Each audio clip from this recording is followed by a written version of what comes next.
नमस्ते दिदी, स्वागत छ तपाईँले चौकटी सोमा। अहिले हाल के गर्दै हुनुहुन्छ? हाल अहिले म अलिकति आफ्नै पढाइलाई पनि निरन्तरता दिइरहेको छु। दिदीजीको बाल्य अवस्था कस्तो थियो? अब जिल्लाकै हिसाबले हेर्दा मेरो ठ्याक्क पारिपट्टि रामेछाप भयो, तपाईँको ठ्याक्क यतापट्टि दोलखा भयो। दोलखामा कसरी त्यो बाल्य अवस्था कस्तो थियो? त्यतिखेर के सोचेको थियो? के बन्छु भन्ने थियो, अहिले के भइरहेछ? बाल्य अवस्था भन्नुपर्दाखेरि मैले दोलखाको माटोलाई पनि चिनेको छु, दोलखाको भूमिलाई पनि मैले चिनेको छु। म त्यहाँको हरेक कुनाहरूमा त म पुग्न सकेको छैन होला, तर मैले भगवानप्रति एकदम आस्था राखेको जस्तो सधैँ होइन, भगवानहरूको फोटोहरू अनि त्यहाँ पशुपति दर्शन गरेको फोटोहरू आइरहेको छ। के हो यो चाहिँ एकदमै पोलिटिक्सलाई चाहिँ मैले वैकल्पिक हिसाबबाट बुझेको पनि छु। उज्जवल दाइले सधैँ भन्नुहुन्थ्यो कि राजनीति भनेको सेवा हो, हामी सेवक भएर जनताको सेवा गर्नुपर्छ। अब यसलाई चाहिँ म दुर्भाग्य भनौँ या के भनौँ, मैले दाइलाई चाहिँ भेट्न पाइनँ। अहिलेको समयमा चाहिँ नेपालमा बस्ने भन्दा पनि बाहिर विदेशी धेरै छन् युवा युवतीहरू। बच्चालाई जो 3 वर्ष पनि पुगेको छैन, त्यो बच्चाहरूलाई चाहिँ उनीहरूको त्यो दृष्टि कसरी आउँछ? यस्ता बलात्कारीहरूलाई कस्तो सजाय भएदेखि बेटर? नमस्कार, यहाँहरू सम्पूर्णलाई चौकटी सोमा स्वागत छ। आज मसँग हुनुहुन्छ जेनजी युवा, जेनजी पुस्ताको चाहिँ हुँदाहुँदो एकदमै राजनीतिक क्षेत्रमा पनि एकदमै चासो राख्ने, समाज सेवाप्रति चाहिँ एकदमै मनैदेखि चाहिँ इच्छा भएको ऋतु खड्काजी हुनुहुन्छ आज मसँग। उहाँलाई स्वागत गरौँ आज चौकटी सोमा। नमस्ते ऋतुजी, स्वागत छ तपाईँले चौकटी सोमा। धेरै पहिलादेखि नै मैले रिक्वेस्ट गरेको थिएँ, मानिदिनु भयो, हाम्रो चौकटी सोमा आइदिनु भयो, धेरै खुसी लाग्यो। कसरी चल्दैछ जिन्दगी?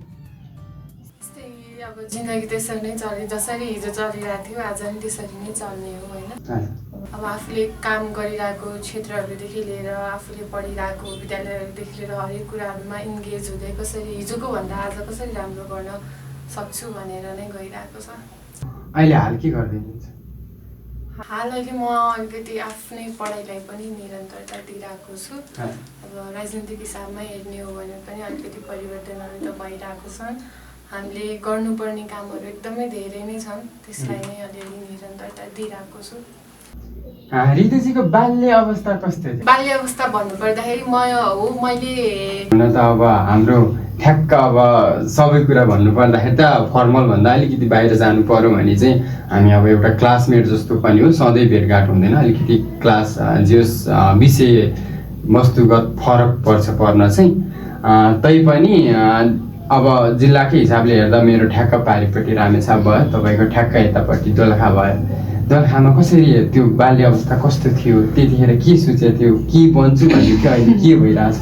दोलखाको माटोलाई पनि चिनेको छु, दोलखाको भूमिलाई पनि मैले चिनेको छु। म त्यहाँको हरेक कुनाहरूमा त म पुग्न सकेको छैन होला, तर मैले मेरो गाउँको बारेमा चाहिँ एकदम मजाले स्पर्श गर्न पाएको छु। मेरो बाल्यकाल भन्ने हो भने चाहिँ मैले काठमाडौँमै बिताएको हो। मेरो बाल्यकाल म यहीँ जन्मेको हो, म काठमाडौँमै जन्मेको, काठमाडौँमै हुर्केको हो। अब त्यति बेला हामी जन्मिँदै गर्दाखेरि पनि देशमा एउटा परिवर्तनको चाहिँ हावा चलिसकेको थियो। ६२-६३को आन्दोलन भनेपछि सायद हामी त्यही बेलाको नै छौँ होइन। अनि बाल्यकाल एकदम अब त्यस्तो नराम्रो पनि थिएन, राम्रो पनि थिएन। यस ऋतुजीको बाल्यकाल काठमाडौँमै गुज्रियो, काठमाडौँबाट नै हुर्कियो। जस गाउँघरको ढुङ्गा माटो धुलो होइन, त्यो खोला नदीमा त्यति खेल्न पाइएन? त्यस्तो खेल्न पाइएन भन्दा त खेलियो। अब मेरो हजुरआमाहरू पनि अहिले पनि दोलखा नै बसिन्छ, त्यहाँ जाने त्यहाँ खेल्ने भन्दै गर्दाखेरि म अलिकति बाल्यकालमा बिचमा म गाउँ पनि गएर बस्थेँ, गाउँ पनि बसेको पनि हो। र जस मैले अघि नै भनिहालेँ, मैले त्यहाँको हावा पानी माटोलाई चिनेको छु भनिसकेपछि मैले लाइफको सर्टेन पर्सेन्ट चाहिँ मैले गाउँमा पनि बिताएको छु। म एउटा कुरा याद गर्छु, ऋतुजीको स्टाटसहरू फेसबुक पोस्टहरू हेरिरहेको छु कि एकदम पशुपतितिर चाहिँ एकदम धेरै भगवानप्रति एकदम आस्था राखेको जस्तो सधैँ होइन, भगवानहरूको फोटोहरू अनि त्यहाँ पशुपति दर्शन गरेको फोटोहरू आइरहेको छ। के हो यो चाहिँ एकदमै भगवानसँग एकदमै एट्याच हो कि केही अब हुन्छ नि दर्शन गरौँ भन्ने हिसाबले होइन त्यस्तो होइन, जसले पनि अब नेपाल एउटा धर्मनिरपेक्ष राज्य हो होइन, जसले आफूलाई जे मन लाग्छ त्यही धर्म मान्न पाउँछ। म आफै पनि हिन्दू धर्मबाट आएको भएर मेरो परिवारले सानै बेलादेखि चाहिँ भगवान्माथि आस्था राख्न सिकाएको भएर पनि त्यो अब पारिवारिक त्यस्तै हिसाबमा हुर्केको त्यही हिसाबले जन्मेको भएर पनि हो। तर जसले जे धर्म मान्नुहुन्छ उहाँहरू सबैजनालाई म रेस्पेक्ट गर्छु। जस आफ्नो धर्मप्रति सबैले रेस्पेक्ट गर्नुपर्छ, आस्था गर्नुपर्छ, त्यो त हो। अब अहिलेको यो पुस्तामा जुन जेनजी आन्दोलन भयो त्यसपछि मलाई चाहिँ के लाग्थ्यो भने त्योभन्दा पहिला चाहिँ अब राजनीति भन्ने चाहिँ यस्तै हो जस्तो लाग्थ्यो होइन। अब त्यो अवस्था बङ्गलादेशमा त्यस्तो आन्दोलन भयो, खतरा आन्दोलन भयो होइन, प्रधानमन्त्रीलाई नै निकाल्यो भन्थे, नभन्दै केही समयपछि नेपालमा पनि देखियो जेनजी आन्दोलन पनि भयो होइन। चाह्यो भने जेनजी पुस्ता मिल्यो भने चाहिँ परिवर्तन पक्कै हुने रहेछ जस्तो लाग्यो होइन। जेनजी आन्दोलनपछि के छ, जेनजी त्यो आन्दोलनको केही त्यस्तो अहिले म जति बेला तपाईँको पोडकास्टमा आएर बोलिरहेको छु, अहिले अबको केही दिनमा नै हाम्रो जेनजी आन्दोलन भएको सायद 1 वर्ष पुरा हुन्छ र मलाई विश्वास छ अन्तरिम सरकार र जेनजीहरूसँग जुन 10 बुँदे सम्झौताहरू भएको थियो त्यो सम्झौताहरू चाहिँ कति कार्यान्वयन भए र कति कार्यान्वयन हुन बाँकी छ र के कारणले गर्दाखेरि चाहिँ 1 वर्षसम्म कार्यान्वयन हुनको लागि ढिलासुस्ती भयो भन्ने कुरा चाहिँ राज्यको पक्षले, जसले चाहिँ अब जेनजीको म्यान्डेटहरूमा खुद आफैले साइन गर्नु भएको छ, उहाँहरू पनि आज सांसद भएर संसद भवनभित्र हुनुहुन्छ। उहाँहरूले चाहिँ त्यसलाई राम्रोसँग बुझ्नुहुन्छ र हामी सबैजनालाई चाहिँ त्यसको जवाफ दिनुहुन्छ भन्ने कुरामा चाहिँ हामी एकदम, मैले चाहिँ त्यो पनि आशा गरेको छु र सबैजनाले आशा गर्नुभएको छ। र जेनजी आन्दोलन यतिकै भएको आन्दोलन चाहिँ होइन, त्यो वर्षौँदेखिको मान्छेहरूभित्रको एउटा आशालाई सधैँ निराशामा परिणत गराउने, आक्रोश हुने त्यो भइसकेर नै सायद त्यति बेला चाहिँ एकदम ठुलो भयावह रूप लिएको हो। अब म आफैले भन्नुपर्दाखेरि पनि म जेनजी आन्दोलनको दिन मात्रै म त्यो भाद्र 23 र 24 गते मात्रै सडकमा गएको भने म पक्कै पनि होइन। हामीले कयौँचोटि हरेक मुद्दाहरूको लागि सडकमा गयौँ, झकझक्यायौँ, भ्रष्टाचार विरुद्धको लागि गएनौँ कि कसैको न्यायको लागि गएनौँ कि कालो बजारी बन्द हुनुपर्छ भनेर गएनौँ कि हरेक ठाउँबाट हामी सडकमा पुग्दै गर्दाखेरि पनि हाम्रो आवाजहरू नसुनिएको कारण नै सायद त्यो भयावह स्थिति आएको। तर ऋतुजीको विचारमा त्यो अवस्था आउनुपर्ने थियो कि थिएन होला? यस्तो थियो, जुन हिसाबले देशले क्षति भोगेको छ त्यो क्षति चाहिँ हुनु हुँदैन थियो भन्ने हामी सबैको कुरा थियो। तर जबसम्म त्यति बेला चाहिँ मलाई के लाग्छ भने त्यतिखेर चाहिँ हरेक नागरिकले हो हामीलाई चाहिँ अन्याय भएको छ है, राज्यले चाहिँ हामीलाई अन्याय गरिरहेको छ, हामीले तिरेको करहरूको सदुपयोग भइरहेको छैन भनेर त्यो पश्चात चाहिँ हरेक नागरिकहरूले बुझ्नुभयो जस्तो लाग्छ मलाई।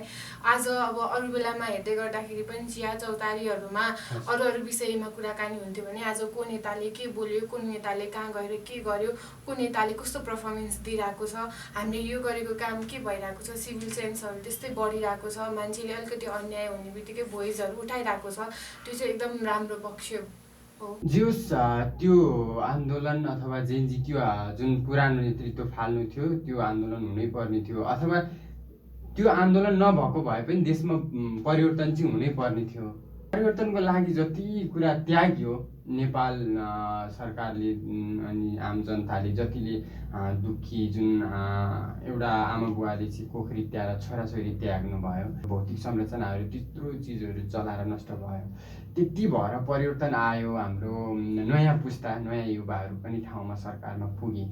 तर त्यति हुँदा पनि अब हुन त तातै ठाउँ जल्दै मरौँ हुँदैन, तैपनि ठ्याक्कै सबै सर्वसाधारणहरूलाई चित्त बुझ्ने ल ओके छ है भन्ने जस्तो नभए हो कि जस्तो फिल पनि भइरहेछ। त्यो के होला त्यसको बारेमा थोरै केही बुझौँ न, किनकि यो क्वेसन चाहिँ मैले ऋतुजी राजनीतिक क्षेत्रमा चाहिँ अलिकति आबद्ध, अलिकति बुझेको भएको हुनाले सोधेँ। यस्तो हजुरले भनेको पनि ठिक हो होइन। अब केही भइरहेको छैन चाहिँ केही नभएको चाहिँ होइन जुन हिसाबले हामीले विश्वास जुन हिसाबले हामीले आशा गरेको छौँ त्यो हिसाबमा तपाईँको पर्सपेक्टिभमा तपाईँलाई तपाईँको आवश्यकता अनुसार सरकारले यस्तो गर्दै हुन्थ्यो भन्ने लाग्छ होइन। मेरो आवश्यकता अनुसार मलाई सरकारले यस्तो गर्दै हुन्थ्यो भन्ने लाग्छ। तर सरकारले त आफ्नो जति पनि जनताहरू हुनुहुन्छ उहाँहरूको भावनालाई बुझेर काम गर्ने हो नि त। व्यक्तिगत हिसाबमा उहाँहरू जानु हुँदैन। र अहिले जुन अन्तरिम सरकार पछिको जुन सरकार बनेको छ निर्वाचनबाट जुन सरकार आएको छ त्यो सरकार आएको पनि धेरै भएको छैन। अब हुन त हामी यस्तो जेनेरेसनमा छौँ हामी अहिले 15 सेकेन्डको टिकटक भिडियो पनि 2 सेकेन्ड हेरेर मन नपरेपछि हामी त्यो भिडियो 15 सेकेन्ड पनि हेर्दैनौँ कि। सरकारले अब 35 वर्षदेखि भएको त्यो शासनलाई त्यो 35 वर्षदेखि भएको सिस्टमलाई उनीहरूले मिलाउँदै अब कतिपय वैधानिक हिसाबमा हामीलाई त्यो मिलाउनलाई उहाँहरूसँग पनि अधिकार नभएको हुनसक्छ। कतिपय हिसाबहरूमा कानुन संशोधन गरेर पनि हामी गर्छौँ भनेर उहाँहरूले भनिरहनु भएको छ होइन। अहिले अब यो 6-7 महिनाको अवधिमा चाहिँ हामीले उहाँहरूलाई जनअपेक्षा अनुसार काम भएको छैन भनेर चाहिँ भन्न मिल्दैन। केही हदसम्म चाहिँ हामीले काम भएको छ जस्तो चाहिँ मलाई चाहिँ लाग्छ। किन भन्दा अब अस्ति भर्खरै पनि सोसियल मिडियाहरूमा एकदम व्यापक रूपमा चाहिँ राहदानीको लागि लाइन बस्नु पर्यो एकदम गाह्रो भयो भन्ने कुरा आउँदै गर्दा सरकारले आधा रातसम्म पनि त्यो कर्मचारीहरूलाई सिफ्टिङ गरेर खोलेको थियो। भन्न खोजेको जनतालाई एकदम गाह्रो अप्ठ्यारोमा चाहिँ यो सरकारले पार्दैन भन्ने चाहिँ विश्वासको साथ हामीले 5 वर्ष चाहिँ उहाँहरूलाई सपोर्ट गर्नुपर्छ। 2.5 वर्षसम्म उहाँहरूको पर्फर्मेन्स हेरौँ होइन। हामीले विरोध गरेर मात्रै पनि हुँदैन किनकि राज्य भनेको एउटा घर चलाउनलाई त कति धेरै गाह्रो हुन्छ भनेपछि त्यो त पुरै राज्य एउटा देश चलाउने कुरा छ। देश मात्र भएर पनि हुँदैन अन्तर्राष्ट्रिय सम्बन्धहरू पनि बुझ्नुपर्ने हुन्छ। त्यो हिसाबले चाहिँ विरोध गर्ने भन्दा पनि अहिले चाहिँ सपोर्ट गर्नुपर्छ। अनि एउटा नागरिकले आफ्नो अधिकार खोज्दै गर्दाखेरि चाहिँ आफ्नो कर्तव्य के हो भनेर पनि बिर्सिनु हुँदैन जस्तो लाग्छ मलाई चाहिँ।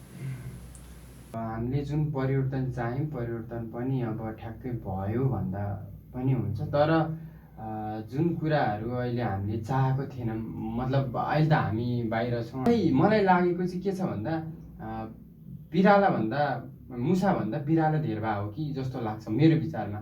जस्तै किन भन्दाखेरि भन्दा यो समाचारहरू चाहिँ नेगेटिभ रूपमा हो कि पोजिटिभ रूपमा सरकार विरुद्ध धेरै समाचारहरू आइरहेछ यो चाहिँ के होला त? यसलाई चाहिँ म के भन्छु भने म आफै पनि पत्रकारिताको विद्यार्थी भएको हिसाबले पनि अब जस्तै पत्रकारिताको पनि क्याटेगोरीहरू हुन्छन् होइन। तपाईँले कस्तो समाज अहिले चाहिँ हो तपाईँले भनेको जस्तै एकदमै धेरै त्यो कन्टेन्टको पछाडि भ्युजको पछाडि होइन लागेर अब जुनसुकै समाचारहरूलाई पनि अतिरञ्जित गरेर त्यो गर्ने चाहिँ छ। तर यसको लागि चाहिँ अब प्रेस काउन्सिलले या सूचना विभागहरूले कसरी हुन्छ यसलाई चाहिँ नियन्त्रण चाहिँ गर्नुपर्ने देखिन्छ। अहिले चाहिँ मान्छेहरूलाई सत्य तथ्य भन्दाखेरि पनि एकदम भ्रामक सूचनाहरू बाहिर प्रसारण गरिने भयो। अब हामी जस्तो यङ जेनेरेसनहरूले त अब यो कुरा के हो भनेर सम्बन्धित विषयको फेसबुक पेज होस् या कुनै भरपर्दो च्यानलहरूमा गएर हामीले त्यो भेरिफाई गर्छौँ होला। तर अब त्यो बुढाबुढी आमा बुवाहरू जसले चाहिँ भर्खर फेसबुक चलाउन सिक्नु भएको छ जसले चाहिँ भर्खर युट्युबहरू हेर्न थाल्नु भएको छ उहाँहरूको दिमागमा चाहिँ एकदम नेगेटिभ कुराहरू भरिने अनि केही भएकै छैन भन्ने नेरेसन क्रिएट गर्ने सानो कुरालाई पनि एकदम ठुलो बनाउने अनि जुन हिसाबले चाहिँ राज्यको चौथो अङ्ग भनेर यो हामीले पत्रकार जुन चौथो अङ्ग भनेर सामाजिक सञ्जालहरू जसरी हामीले राखिएको छ त्यसको महत्त्व चाहिँ एकदम धेरै ठुलो महत्त्व छ। सही सदुपयोग भएको छैन। यस सही सदुपयोग हुन सकेको छैन। यसलाई चाहिँ त्यो राज्यको चौथो अङ्ग यत्तिकै भनेको होइन क्या। त्यो मलाई कस्तो दुःख लाग्छ कि त्यो सबै कुराहरू देख्दै गर्दाखेरि त्यो एकदमै ठुलो कुरा हो कि। अब आज म पत्रकारिताको विद्यार्थी हो भन्दै गर्दा तिमी त एउटा माइक बोकेर एउटा क्यामेरा बोकेर हिँड्ने त हो नि भन्नेवाला छ कि। तर त्यो भित्र हामीले त पढेको छौँ बुझेको छौँ नि त त्यो के को लागि चाहिँ खास पत्रकारिता गरिने हो भन्ने विषयलाई नै विषान्तरण गरेर गरिराखेको देख्दाखेरि चाहिँ मलाई दुःख लाग्छ। तर यसलाई चाहिँ सम्बन्धित निकायहरूले चाहिँ छिटोभन्दा छिटो चाहिँ नियन्त्रण गर्न चाहिँ जरुरी छ। ठ्याक्क हामीले यही कुरा अहिले सोसियल मिडियाकै कुरा गर्दै गर्दाखेरि अब कुरा आयो होइन। अब ठ्याक्क मैले नि सोधेँ यो भइदियो हुन्थ्यो जस्तो लाग्ने हो। जति पनि यो अहिले जस्तै निर्मला पन्तको बलात्कारपछि हत्या भएको थियो नि, त्यो केसहरू एकदम डाउन त डाउनै भइराख्यो। त्यो पुरानो सरकारले हेरेन, तर नयाँ सरकार आइकन पनि यस्तो केसहरू धेरै भएको जस्तो लाग्छ मलाई। हो र? मैले अघि न पनि एकैछिन अगाडि पनि भनेको थिएँ, नागरिकले आफ्नो अधिकार खोज्दै गर्दाखेरि कर्तव्य के हो भनेर चाहिँ बिर्सिनु हुँदैन भनेर। जो 3 वर्ष पनि पुगेको छैन त्यो बच्चाहरूलाई चाहिँ उनीहरूको त्यो दृष्टि कसरी आउँछ मलाई त त्यो कुराले गर्दै गर्दाखेरि पनि अहिले पनि म त्यसकै आन्दोलनमा सहभागी भएर आएको थिएँ होइन। त्यो गर्दै गर्दै त्यो बच्चाको फोटोहरू देख्दै गर्दा त्यो सोच्दै गर्दाखेरि पनि कस्तो एउटा म छोरी मान्छे भएर जन्मिँदै गर्दै गर्दाखेरि चाहिँ मैले पाप गरेको हो जस्तो त्यो चाहिँ फिल हुन्छ क्या। यो चाहिँ जबसम्म नागरिकले आफ्नो त्यो छोरीलाई हेर्ने दृष्टि चाहिँ आफ्नो घरबाट जबसम्म परिवर्तन गराइँदैन तबसम्म चाहिँ राज्य जति कडा भए पनि मान्छेको जति नै मानसिकता एकदम चेन्ज नभएसम्म राज्यले जति कडा भए पनि केही पनि हुँदैन जस्तो मलाई लाग्यो कि। अब त्यो मान्छेले पहिला अब यस्तो बलात्कारको घटनाहरू आउँदै गर्दाखेरि छोरी मान्छेको लुगालाई लिएर छोरी मान्छेको अब साँझ परेर हिँड्यो, छोटो लुगा लगाएर हिँड्यो, अब सबैजनासँग हाँसेर बोल्यो भन्ने त्यो कुराहरू त्यसरी ल्याएर गरिन्थ्यो भने चाहिँ त्यो 3 वर्षको बच्चा के त्यो उसलाई त थाहा पनि छैन कि उसले त कसैलाई चिन्दा पनि चिन्दैन, कसैलाई के हो भन्ने कुरा उसलाई थाहा पनि छैन कि। त्यस्तो बच्चामाथि त्यो दृष्टि कसरी आउँछ उसले, म त त्यो सोच्न पनि सक्दिनँ कि यो कुराहरू। यस्ता बलात्कारीहरूलाई कस्तो सजाय भएदेखि बेटर हुन्थ्यो जस्तो लाग्छ ऋतुजीलाई? अहिले अब सबैको डिमान्ड अनुसार चाहिँ बलात्कारीलाई फाँसी हुनुपर्छ भन्ने नै छ होइन। तर नेपालको संविधानको धारा 16ले चाहिँ मान्छेलाई स्वतन्त्रपूर्वक बाँच्न पाउने अधिकार दिएको छ र यो मृत्युदण्डको सजाय नेपाल सरकारले ल्याउँदै गर्दाखेरि चाहिँ अब धेरै कुराहरूलाई परिवर्तन गर्नुपर्ने हुन्छ। अहिलेको लागि चाहिँ म के भन्छु भने उहाँलाई चाहिँ कानुन बमोजिम हदसम्मको सजाय जन्मकैद गर्ने हो कि के गर्ने हो, उहाँलाई चाहिँ हदैसम्मको सजाय चाहिँ हुनुपर्छ। मेरो विचार पनि थोरै यसमा चाहिँ के छ भन्दाखेरि जुन यो बलात्कारी छ मान्छेको हुन त दिमाग 3 सेकेन्ड बिग्रिन्छ अरे भन्छन्, तर त्यो 3 सेकेन्ड नै दिमाग बिग्रे पनि त्यो रगतको डल्लामाथि त्यस्तो त्यो कुदृष्टि कुभाव जाग्नु भनेको त मेरो लागि त त्यो मान्छेलाई काटेर नगाडेसम्म चित्त बुझ्दैन जस्तो लाग्छ मलाई चाहिँ है। मेरो व्यक्तिगत रूपमा त्यति चाहिँ हुनैपर्छ, किनकि मान्छेलाई सम्झाएर यताउति बुझाएर हुने भनेको अरू नर्मल्ली कुरामा रगतको डल्लामाथि त्यस्तो भएर चाहिँ त्यस्तो घटना घटाएर चाहिँ नराम्रो काम गर्नु भने त काटेर माटोमा नगाडेसम्म चित्त बुझ्दैन जस्तो लाग्छ मेरो विचारमा। रियल कुरा हो, साँचो भइरहेको नेपालमा अहिले चाहिँ यस्ता घटनाहरू घटिरहेको छ। यी घटनाहरूलाई चाहिँ हामीले एकदमै ख्याल गर्नुपर्ने हुन्छ हामी, किनकि मानव प्राणी हो, त्यसले गर्दाखेरि एकदमै ख्याल गर्नुपर्ने हुन्छ। सबैले एकअर्कालाई पढेको छ बुझेको छ, यो 21औं शताब्दी हो, यति धेरै यो टेक्नोलोजीको जमाना हुँदाहुँदै पनि मान्छेहरूले यस्तो यो पशु भन्दा पनि अझ तलको त्यो व्यवहार गर्नु राम्रो होइन। ऋतुजीको जस्तै अहिलेसम्ममा बच्चा बेलादेखि अहिलेसम्म त्यस्तो एकदम अविस्मरणीय कुरा त्यस्तो केही छ एकदम? अब यस्तो हुन्छ लाइफ अनुसार, अब जस्तै अब पहिला सानो हुँदाखेरि चाहिँ अब ड्याडीले लिएर आइदिएको लुगाहरू एकदम आफूलाई मलाई लुगा कस्तो मन परेको थियो, मैले त्यो दिन यस्तरी पाएको थिएँ भन्ने हुन्छ होइन। अब बिस्तारै गएपछि स्कुलहरू पढ्दै गएपछि स्कुलमा पाएको अब प्राइजहरूको कुरा हुन्छ, बिस्तारै गएपछि अब त्यही अनुसारको एचिभमेन्टहरू हुँदै जान्छन्, त्यही अनुसारको लाइफमा नयाँ कुराहरूको इन्ट्री भइरहेको हुन्छ। त्यस्तो धेरै म यो दिन चाहिँ कहिले बिर्सिन सक्दिनँ भन्ने चाहिँ छैन। त्यस्तो छैन। बाल्यकालमा जस्तै अब 19 पढ्दाखेरि साथीहरू कस्तो साथीसँग थियो? मेरो 9-10मा पढ्दाखेरिको साथीहरू चाहिँ मेरो 9-10 मैले 9-10मा चाहिँ म गाउँमै पढेको थिएँ, गाउँमै थिएँ म त्यतिखेर। अनि साथीहरू अब त्यस्तै गाउँमा त सबैजना एउटै परिवेशको एउटै समुदाय त फरक भए पनि एउटै ठाउँको जस्तो त्यहाँ भाषा बोलिन्छ त्यस्तै, जस्तो हामी खान्छौँ त्यस्तै, त्यसमा त कुनै पनि केही फरकै हुँदैन नि त, भौगोलिक रूपमा एउटै भयो। कति क्लाससम्म काठमाडौँ पढेर गाउँमा? मैले 7सम्म काठमाडौँ पढेँ, तर यस्तो थियो मेरो बिचमा पनि म त्यस्तो मेरो केस नै छैन कि म अलिकति टाइम भइसकेपछि म गाउँतिर जाने हिँड्ने बस्ने त भइ नै हाल्छ। 8, 9, 10 कम्प्लिटली मैले एउटै स्कुलबाट गरेँ, बिचमा पनि 2-3 तिर पनि हुन 2-3 हो त्यस्तो मलाई राम्रोसँग यादै छैन जस म चाहिँ फ्रिक्वेन्टली कहिले हजुरआमासँग बस्ने कहिले यता मामुहरूसँग बस्ने कहिले ठुलाटी ठुलमम्मीहरूसँग बस्ने त्यो चाहिँ मेरो त्यो एकदम मेरो मम्मी ड्याडी आफै पनि काम गर्ने भएको हिसाबले चाहिँ अब म एउटा बच्चा पनि भएको हिसाबले अब आमा बुवालाई त्यही त हो जहाँ राख्दाखेरि आफ्नो बच्चा अलिकति सेफ्टी फिल गर्छ त्यहाँ त राख्नु परिहाल्यो अब उहाँहरूको पनि आफ्नै प्रोफेसनल हिसाबले गर्दाखेरि पनि म कहिले कता भएर हुन्थेँ त्यही भएर मैले धेरै भूगोलहरूलाई चाहिँ हेर्न पाएको छु जे होस् अब सङ्गत गरेको साथीहरू चाहिँ अहिले धेरैजना नेपाल हुनुहुन्न सबैजना बाहिरै हुनुहुन्छ सबजना बाहिर तपाईँलाई बाहिर जाउँ लाग्छ सबैजना बाहिरै जानुपर्छ चाहिँ भन्ने होइन अब उहाँहरू अहिले चाहिँ साथीहरू के भन्छन् भने अब तिमीले धेरैजना चाहिँ बाहिर हुनुहुन्छ अलिअलि नेपालमा पनि हुनुहुन्छ अनि बाहिर भएको साथीहरूले चाहिँ अब तिमीले जे गरिरहेछौ राम्रो गरिरहेछौ तिमीले अब अझै राम्रो गर्दै जाऊ अनि हामी छिटै नेपाल फर्किन्छौँ भनेर बेला बेलामा यस्तै साथीहरूसँग लागेर कहिले यस्तो रमाइलो होइन गलत कामहरू अब छोरा मान्छेहरूले त अब उटपटाङ कामहरू धेरै गरे हुन्छ अब छोरी मान्छेहरूको यस्तो हुन्छ कि हुँदैन अब एकजिलाई सोध्न चाह्यो छोरी मान्छेहरूको त अब यस्तो छोरी मान्छेहरूको मलाई त्यस्तो खासै हुनै छैन होइन अब अहिले भन्नै पर्दाखेरि चाहिँ मेरो पनि कति धेरै साथीहरू चाहिँ छोरा मान्छे नै बढी हुनुहुन्छ कि छोरी मान्छे भए पनि अब त्यस्तो केही नै हुँदैन कि तिम्रो लाइफमा के भएर छोरी मान्छे भेट्यो भने बरु पारिवारिक कुराहरू हुन्छ होइन पारिवारिक कुराहरू हुन्छ अब छोरी मान्छेले के गरिरहेछौ के भइरहेछ कस्तो भइरहेछ भन्ने चाहिँ हुन्छ त्यस्तो साथीहरूसँग लागेर गर्दै नहुने कामहरू गरेर हिँडेको यताउता त्यस्तो त छैन केही पनि भनेको गाउँघरमा घाँस दाउरा मेलापात गरे कति त्यस्तो मेलापात नै भनेर चाहिँ अब मलाई त्यस्तो धेरै चाहिँ यस्तो हो म गाउँमा हुँदा पनि म घरमा बस्न रुचाउने बच्चा चाहिँ होइन म एकदम बाहिर हिँडिराख्ने अनि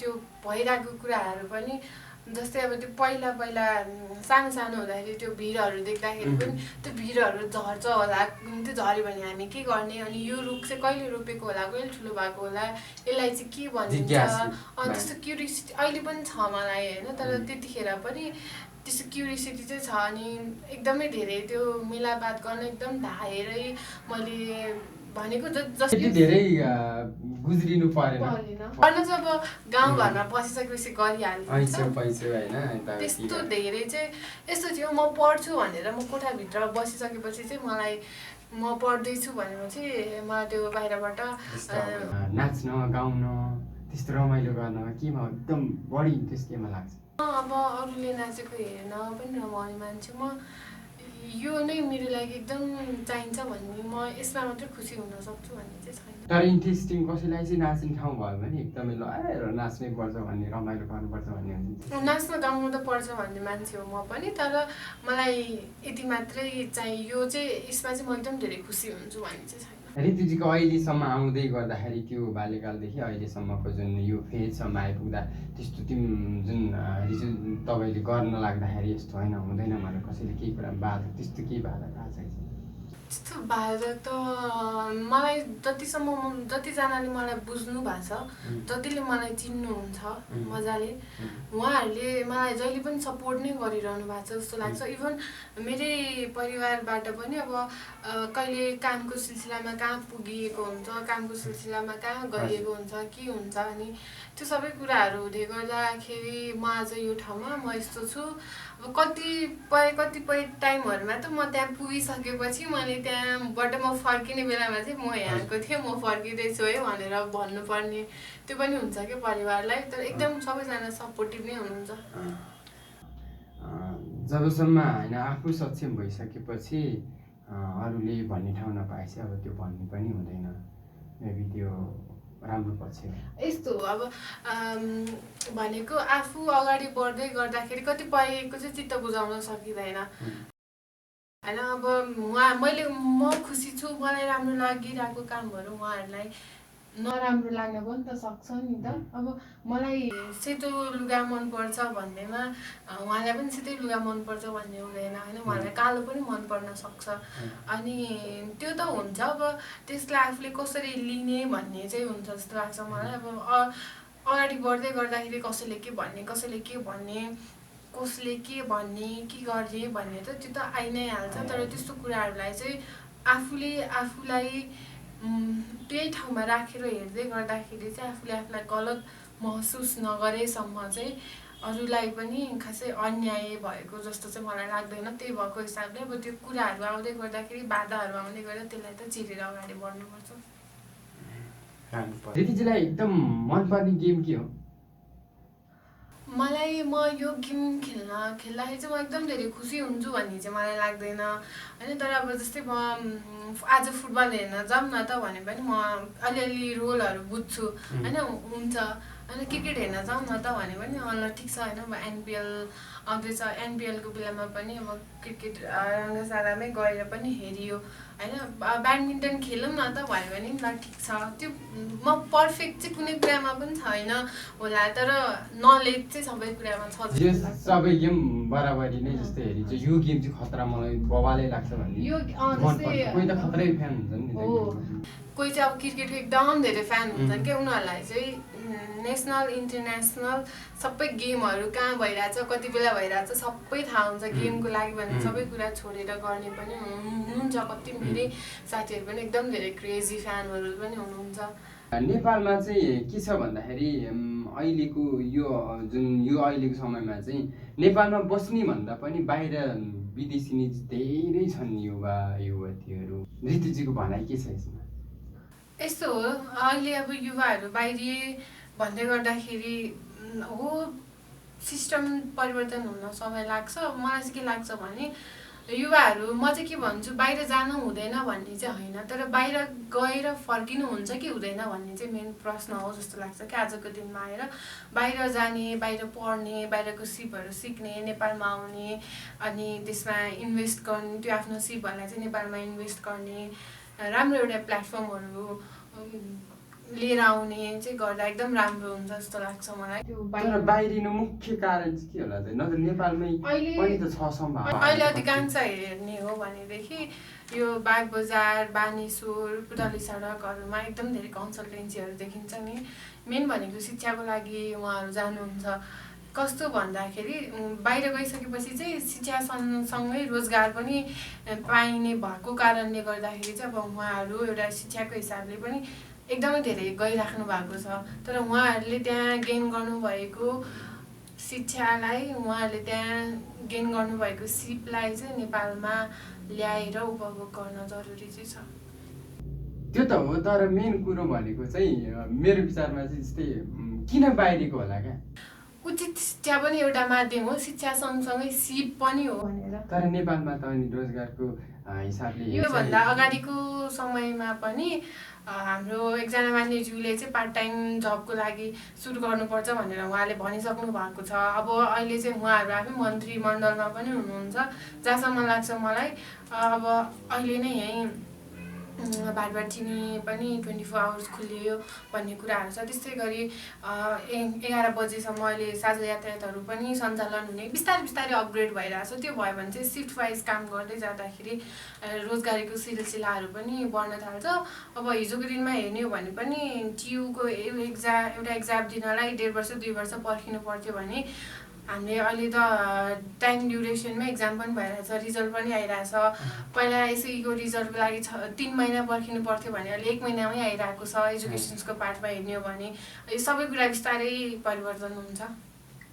आदि इत्यादि कारणले गर्दा चाहिँ बाहिरिनु पर्यो।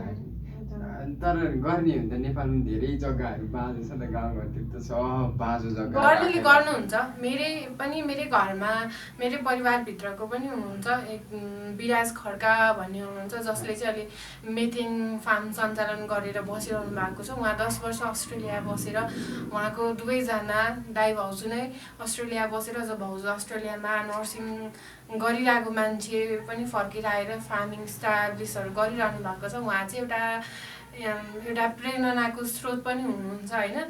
बिस्तारै त्यो सम्भव छ। अहिले अब बाँझो भएकोहरूलाई पनि के लगाउन सकिन्छ त? रुख बिरुवाहरू लगाउने हो कि अब कसरी त्यसलाई एउटा बारेर फार्मिङहरू सुरु गर्ने हो कि त्यो केही पनि भएको छैन भन्ने नारेसन चाहिँ राख्नु हुँदैन। परिवर्तन भइरहेछ।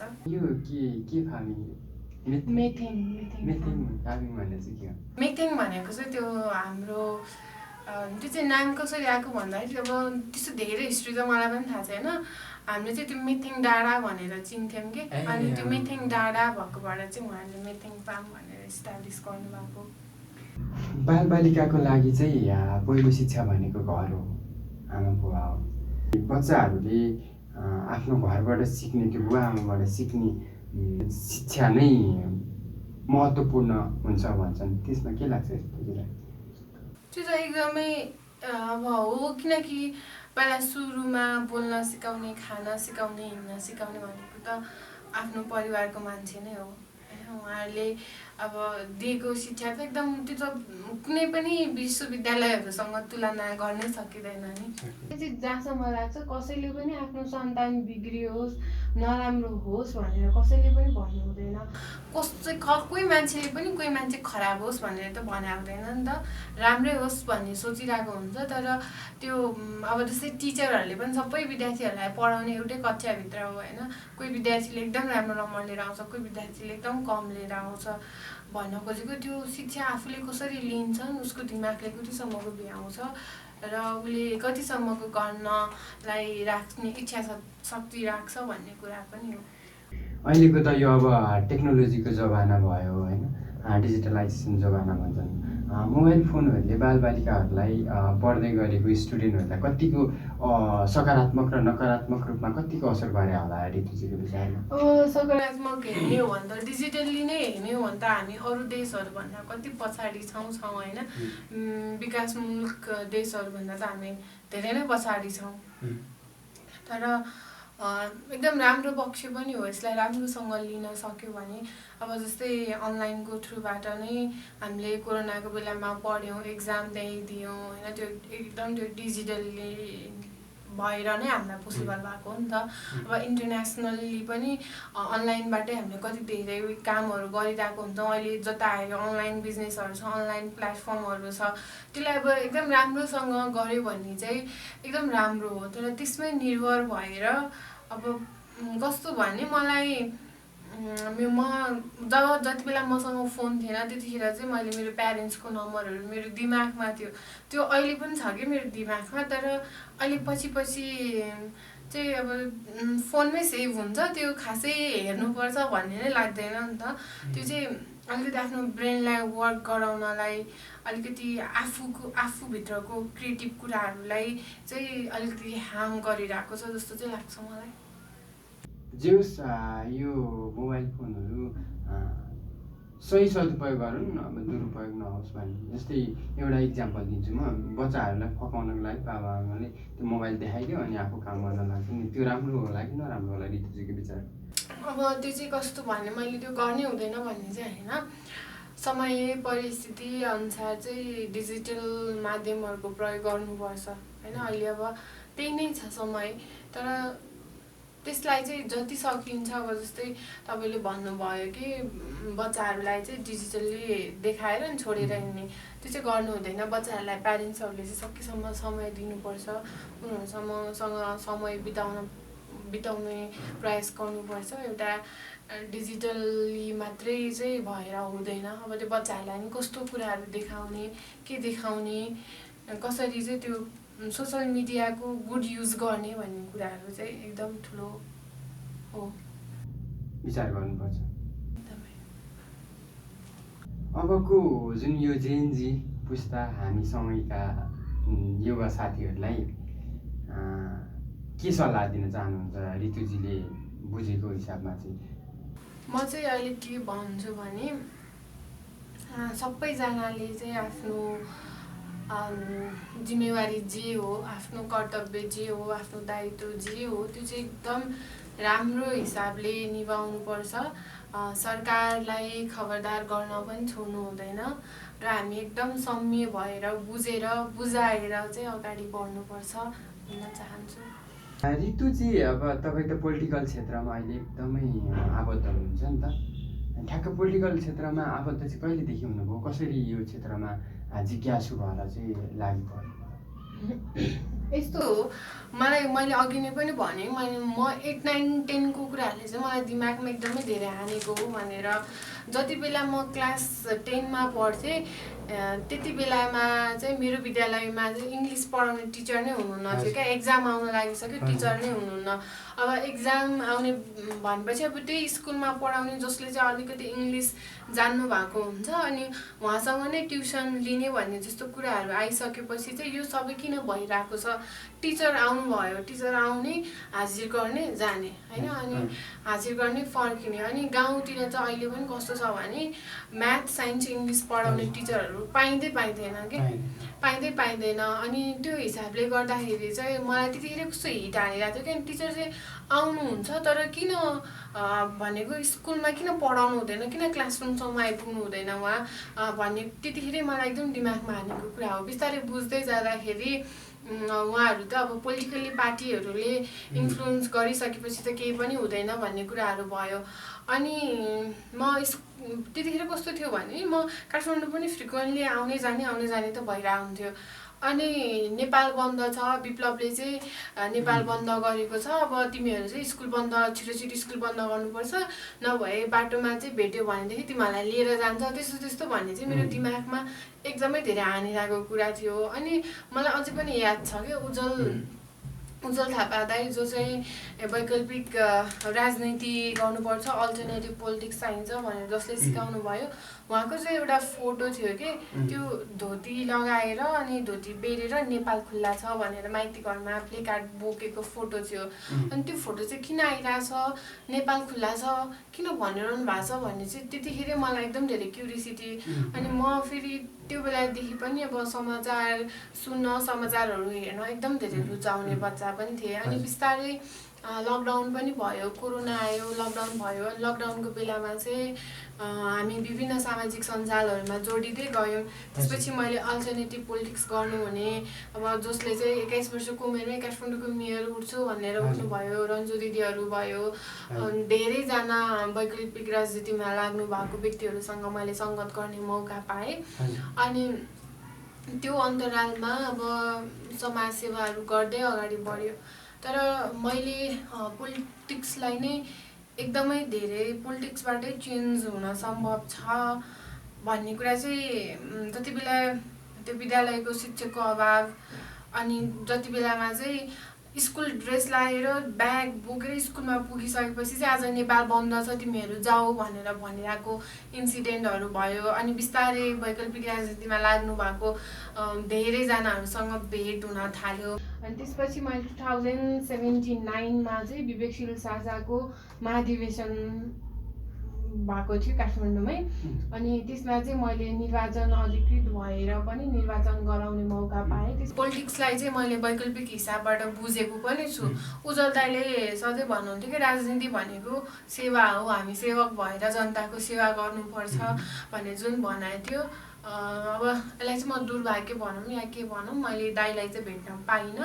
तर दाइको भिडियोहरू, दाइले भनेको कुराहरू म आज पनि काहीँ कतै म खोजेर हेर्ने गर्छु कि जस मेरो राजनीतिक यात्रा चाहिँ त्यहीँबाट नै सुरु भएको हो। 19 क्लासदेखि नै इच्छुक हुनुहुन्थ्यो, त्यहाँदेखि नै हुँदाहुँदै अहिले यहाँसम्म आइपुग्नु भयो। कहाँसम्म आइपुग्नु भयो त तपाईँहरू पछि थाहा पाउनुहुन्छ। उहाँ हेर्दै जानु होला होइन। अहिले राजनीतिक क्षेत्रमा एकदम आबद्ध हुनुहुन्छ अनि एकदमै जनताको लागि सहयोग गर्छु भनेर अघि बढ्नु भएको छ। हामी कुराहरू गर्दै गर्दा अन्त्यतिर आइपुग्यौँ।